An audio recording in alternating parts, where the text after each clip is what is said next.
Hi hello బాగున్నారా అందరూ?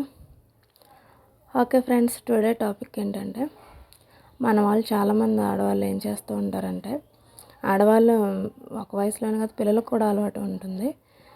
ఎక్కువ వాళ్ళు స్నాక్స్ అవి పెట్టినా కానీ తినకపోవడం మానేసి ఖాళీ టైంలో అటు వెళ్తే బియ్యం తింటూ ఉంటారు చాలామంది. చూడండి, బియ్యం తినడం వల్ల బ్లడ్ లాస్ అవుతుంది అని చెప్తుంటారు. అవును, బ్లడ్ లాస్ అవుతుంది. మనం ఫ్రూట్స్ ఎంత ఇంట్రెస్ట్గా తింటున్నామో అంతలా మన బ్లడ్ పడుతుంది. మరలా బియ్యం తినడం వల్ల బ్లడ్ లాస్ అవుతుంది. కొంతమంది ఫ్రూట్స్ కొనే అవైలబిలిటీ లేక తినలేకపోయిన వాళ్ళు కొంతమంది మనం ఉండి కూడా మనం నెగ్లెక్ట్ చేయడం కరెక్ట్ కాదు కదా ఫ్రెండ్స్. సో పిల్లలు చూస్తారనే కాదు, పెద్దవాళ్ళు చూసి పిల్లలకు చెప్తారని నేను చెప్తున్నాను. ఒకవేళ మీకు తెలియకుండా తినేవాళ్ళు కూడా ఉంటుంటారు, వాళ్ళని గద్దిస్తూ ఉండండి. I'm your well wisher. So అర్థం చేసుకోండి ఫ్రెండ్స్, మనకి ఒక ఫ్రూట్ తింటేనే కానీ కొంచెం బ్లడ్ పడడానికి చాలా టైం పడుతుంది. అవి బియ్యం 2 తింటే బ్లడ్ లాస్ అవుతుందని చెప్తూ ఉంటారు. సో దాన్ని మనం గుర్తుపెట్టుకొని ఎలా గెయిన్ చేసుకోవాలో మనం నేర్చుకుంటే బెటర్గా ఉంటుంది, హెల్తీగా ఉంటాము,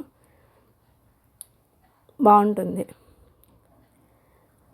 ఈరోజు దాంతోపాటు ఒక ఇంపార్టెంట్ విషయం కూడా చెప్పాలనుకుంటున్నాను. అదేంటంటే, బియ్యంతో మనం ఒక నీరసంగా ఉన్నప్పుడు, ఎవరైనా నీరసంగా ఉండి వీక్గా ఉన్నప్పుడు, అలాంటప్పుడు బియ్యంని మనం వేపి దాన్ని బాయిల్ చేసి హాట్ వాటర్ బాయిల్ చేసి అందులో వేసి జావ కాసిస్తారు కదా, అది ఆరోగ్యానికి చాలా మంచిది.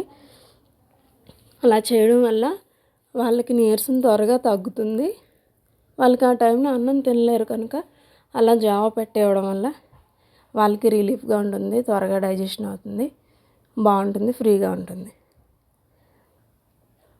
3 విషయాలు తెలియజేశానండి ఈరోజు. మర్చిపోకండి. పిల్లలు చూస్తారనే కాదు, టీనేజర్స్ కావచ్చు, పెద్దవాళ్ళు పేరెంట్స్ మీరైనా అవ్వచ్చు, ఎవరైనా సరే బ్లడ్ గెయిన్ చేసుకోవడానికి చూడండి. ఎందుకంటే చాలామంది ఈ రోజుల్లో బ్లడ్ లేక ఇబ్బంది పడుతూ ఉన్నారు. బ్లడ్ ఇంప్రూవ్ అవ్వడానికి ఆలోచించండి.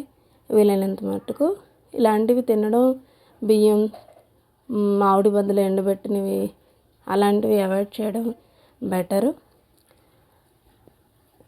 సో వీడియో మీకు నచ్చినట్లయితే లైక్ చేయండి, షేర్ చేయండి, సబ్స్క్రైబ్ చేయండి. Thank you friends.